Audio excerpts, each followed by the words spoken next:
heldige, at John Avery endnu en gang har rejst rigtig langt for at komme her og dele sin visdom med ordet med os.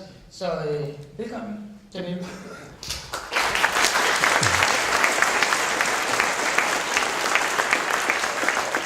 I hope that it's all right for me to speak in English. So, thank you, Margaret. You're welcome. And thank you, Hiroshi. As you know, I love and admire SGI because all of you work so courageously and tirelessly for peace.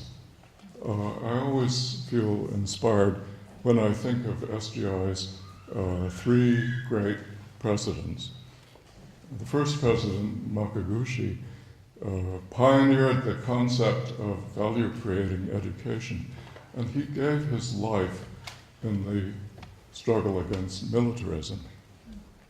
His successor, President Toda, built up the SGI educational system, and in 1957 he made the important declaration that he declared that nuclear weapons are an absolute evil, and he called on all SGI members to work for their complete abolition.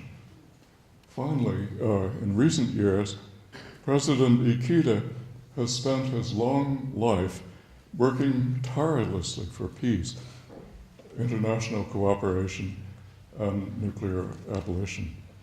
His yearly peace proposals and his many books containing dialogues with world leaders are enormously inspiring. So here's one that Hiroshi mentioned, but there are many others. And reading them, one really obtains tremendous inspiration. And therefore, I feel very deeply honored to be allowed to be here with you on Hiroshima Day. And thank you for this very great privilege.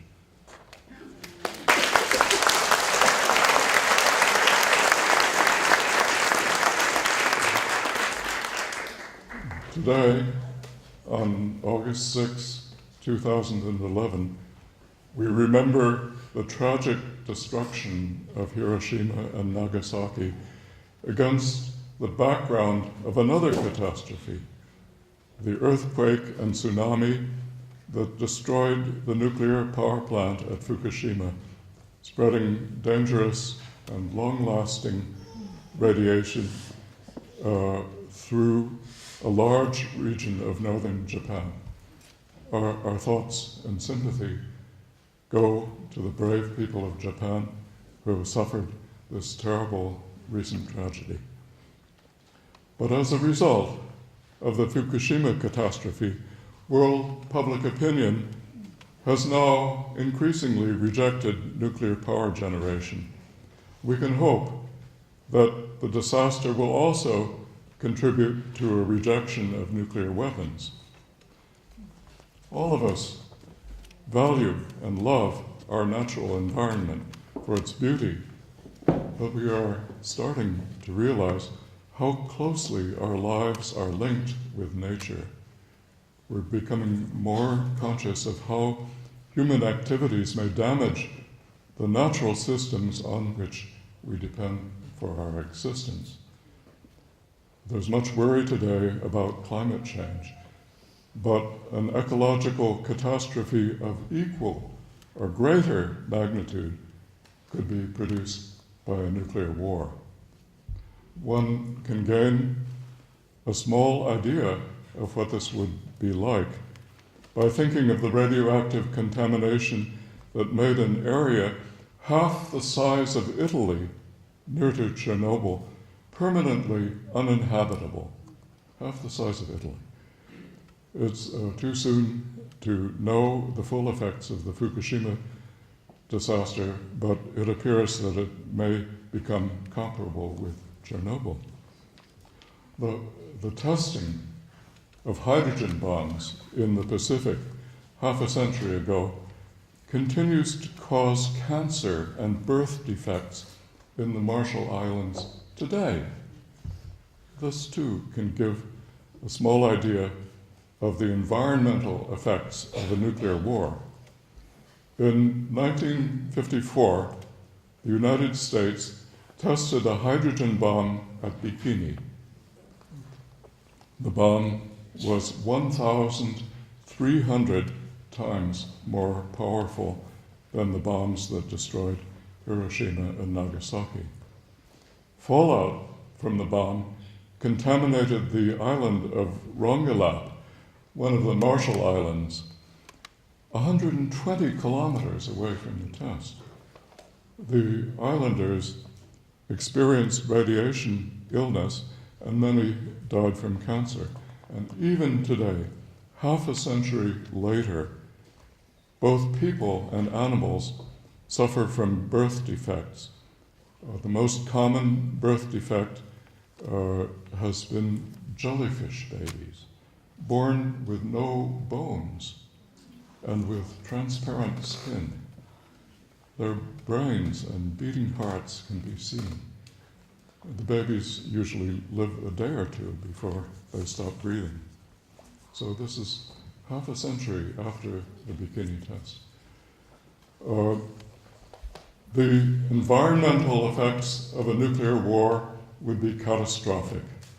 A war fought with hydrogen bombs would produce radioactive contamination of the kind that we have already experienced in the areas around Chernobyl and Fukushima and in the Marshall Islands, but on an enormously increased scale. We have to remember that the total explosive power of the nuclear weapons in the world today is 500,000 times as great as the power of the bombs that destroyed Hiroshima and Nagasaki. What is threatened today by a nuclear war is the complete breakdown of human civilization. Besides spreading deadly radioactivity throughout the world, a nuclear war would inflict catastrophic damage on global agriculture. Firestorms in burning cities would produce many millions of tons of black, thick, radioactive smoke. The smoke would rise to the stratosphere, where it would spread around the earth and remain for a decade. Prolonged cold, decreased sunlight and rainfall, and massive increases in harmful ultraviolet light would shorten or eliminate growing seasons, producing a nuclear famine. Even a small nuclear war, for example, between Pakistan and India, could endanger the lives of the billion people who today are chronically undernourished. A full-scale war fought with hydrogen bombs would mean that most humans would die from hunger, and many animal and plant species would also be threatened with extinction. Now, if you would like to read the articles that are behind these statements, you can go on the internet to nucleardarkness.org, and the citations of the articles are there. Today, the system that is supposed to give us security is called mutually assured destruction, which is appropriately abbreviated MAD. It's based on the idea of deterrence, which maintains that the threat of massive retaliation, because of it, no sane leader would start a nuclear war, of course, assuming that the leaders are sane. Before discussing other defects in the concept of deterrence, it must be said very clearly that massive nuclear retaliation is a form of genocide and is completely unacceptable from an ethical point of view. It violates not only the principles of international law common decency and common sense, but also the ethical principles of every major religion. Having said this, we can turn to some of the other faults in the concept of nuclear deterrence. One important defect is that nuclear war may occur through accident or miscalculation, through technical defects or human failings, or because of terrorism.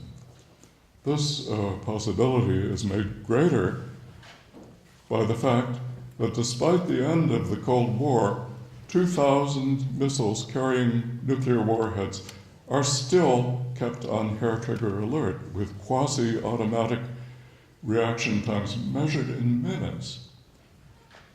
There's a constant danger that a nuclear war will be triggered by error in evaluating the signal on the radar screen. Incidents in which global disaster has been avoided by a hair's breadth are constantly occurring.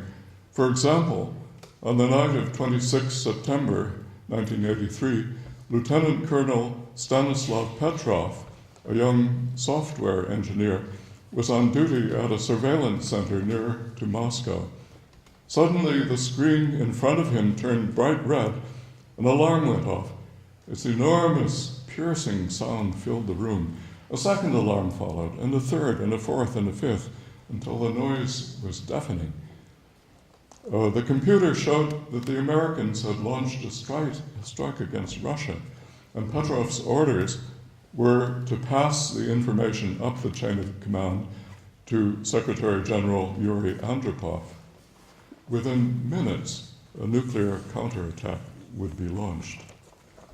However, because of certain inconsistent features of the alarm, Petrov disobeyed orders and reported it as a computer error, which indeed it was. Most of us probably owe our lives to his brave and cool-headed decision and to his knowledge of software systems. The narrowness of this escape is compounded by the fact that Petrov was on duty only because of the illness of another officer with less knowledge of software who would have accepted the alarm as real. Narrow escapes such as this show us clearly that in the long run, the combination of space-age science and Stone-Age politics will destroy us. We urgently need new political structures and new ethics to match our advanced technology.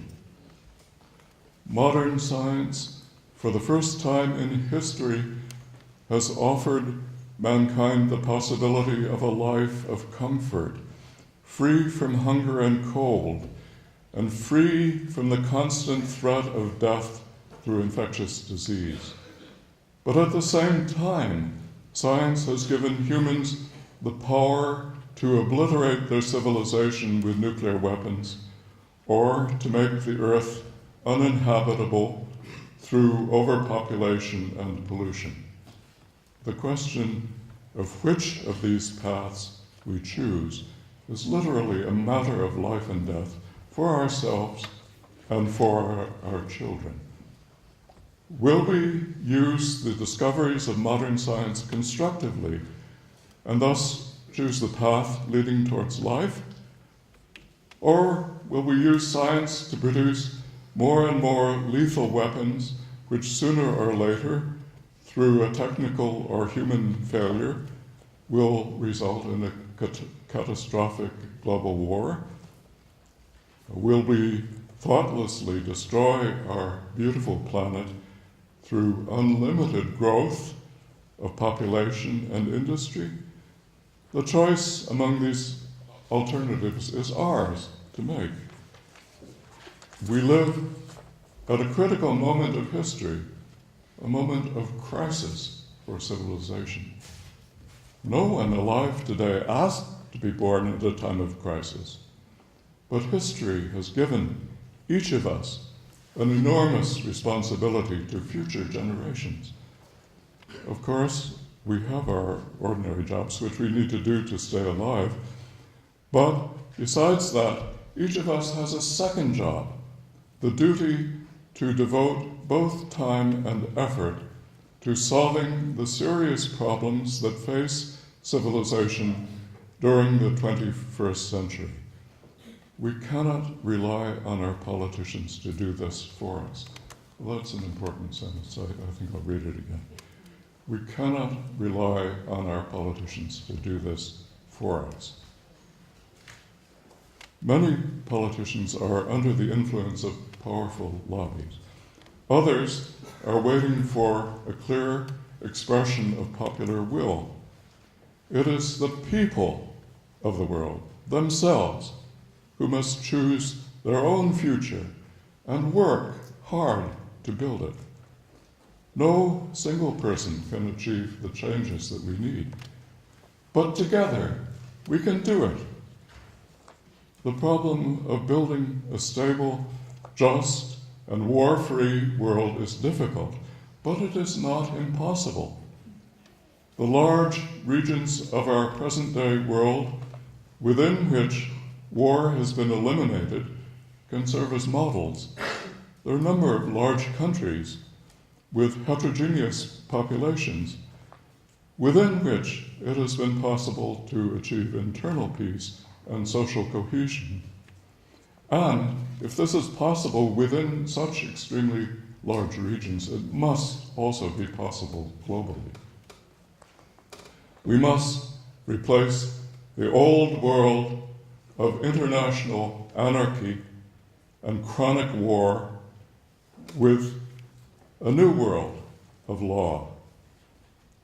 We also need a new global ethic where loyalty to one's family and nation will be supplemented by a higher loyalty to humanity as a whole. SGI has shown the way with its dedicated work for education, peace, and nuclear abolition.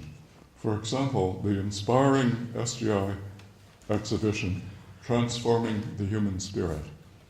That is exactly what we need.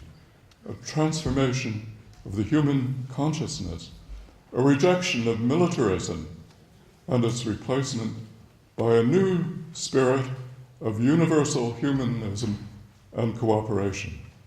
President Ikeda has said, I believe that we are beginning to see a major historical trend in world public opinion in favor of a world without war.